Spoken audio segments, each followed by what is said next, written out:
Head into the festive holiday season, consumers will be buying gifts for loved ones, and of course it means that the growing online shopping phenomena will come with its own concerns. Let's expand on this. Charles Lambert, cybersecurity and senior IT administrator at Boston City Campus, joins us to explore the festive season's consumer online shopping trends and discuss ways to protect oneself while shopping online. Charles, a very good evening to you. Thank you so much for joining us. It's the season of goodwill. You know, there's a lot of happiness and presents, but of course, not everyone has read the memo. How does one avoid e-commerce scams during this period, which is highly likely?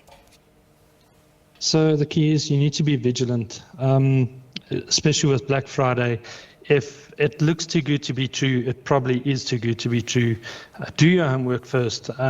If one of the commerce websites advertises something, go look at the links that is sent to you, or try and follow well-known, reputable sources like SABC or any of these, Facebook, but not necessarily just Facebook, but just try and follow these more reputable sources where you can see where adverts are coming from, instead of just clicking on any link that might look suspicious.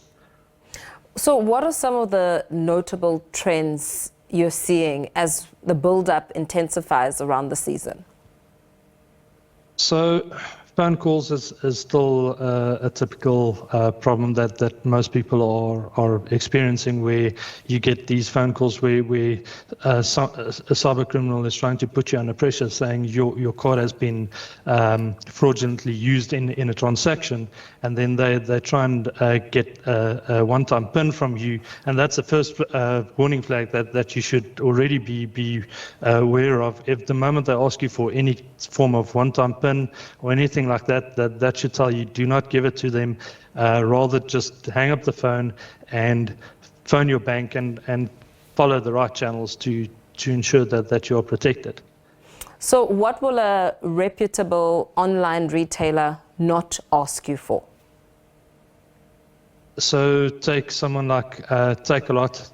They won't ask you to click on a suspicious link, for instance. So in your emails, you might receive a link from Take-A-Lot instead of Take-A-Lot. And what you could do is just take your mouse and hover over the link and just see what the URL is coming up as. Often what you could do is, if it's not from a reputable online store, what you could do is copy the link and just open up a internet result where you can type in, is this safe? And often you might find one of your antivirus providers that gives you a link where you can paste this URL into, and it will give you some kind of key or idea of whether that link is safe or not. But most of the times, if you receive something that you didn't expect, do not click on it. It most likely is too good to be true. Yeah, you raise an important point there. I mean, spelling errors are a massive red flag. I mean, if you see that the spelling is incorrect, there you have it. Then you know that you're going to be robbed, scammed. When it comes to security, which is an absolute key during this festive season period, it's not easy to remember a whole lot of different passwords, but how important is a unique, secure password for online buying and selling? It is very important. Having a pet's name or any password like QWERTY as an example, or even the word password 123. There's a dictionary of easy to use passwords that cyber criminals use, and within 5 seconds that they can reveal 90% of the passwords that are out there. And the key is you shouldn't be using easy to guess passwords. If you can use multi-factor authentication to further enhance your security, that also helps. keep your software up to date. Make sure that you don't click on dodgy links or anything like that. But also, when you do online purchases, most banks offer you the facility of using a virtual card.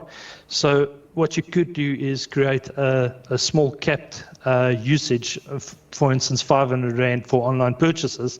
And then whenever you do online purchases, you use this virtual card instead of your normal card. And at least the chances are 1 out of 1,000 people will get hacked or their information exposed, then at least you can mitigate some of that risk by rather using a virtual card. What also one is seeing is SMSs coming in during this period with a link, and of course the number itself is long and it looks like it comes from somewhere reputable, but there's always a telltale sign, isn't there? Yeah, most of the times using something like Truecaller, it sometimes helps, but most of the times when you see these weird things which almost forces you to, the key is when they urgently want you to act on something.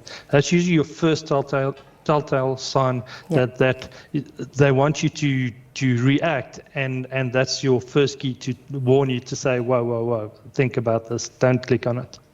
What is the composition of a strong password? Now that, I mean, we're going back and forth here, but you made mention that there's a whole book and a whole list of obvious ones that hacker will figure out within seconds. So there are tools. Not everyone can remember their passwords, but there are tools like your password managers, where never try and save your password in your browser, but if you can use a password manager instead, like OnePass or a tool like that, where you can, the tool actually saves the passwords for you and it gives you recommended passwords. It even manages it for you, so it can give you a strong password of 20 characters, completely randomly garbages the codes up. You only have to remember the one password, the master password for the password manager, but the password manager actually manages these passwords for you, so it makes it a lot more secure. And also, if you do suspect your information might have been hacked somewhere, there's a website like haveibeenpwned.com where you can research your email address and put that in there, and it will come back and tell you whether your information has been compromised in the past or not. Interesting you mention that, because just a moment ago I was speaking to the SA Policing Union, and they were talking about how police need to be capacitated to the level of cybercrime, because a lot of their methods are outdated. And of course, it seems faster to check that way than have to go to the police station and hope that someone will help you. What are some of the notable trends you're seeing in that space, and how police should be equipping themselves? So we as South Africans, we need to support the police as much as we can. It's not just the police that needs to protect us. We need to protect ourselves as well. And the more we can empower ourselves and empower the police, the better. We need to remember that cyber criminals are creative, that they even employ marketing teams to figure out ways to market how to extort you out of your money. They even use tools like artificial intelligence, where they can create intelligent marketing strategies, and on the fly the AI can recommend what different mechanisms would work per client trying to extort them out of their money. Sure.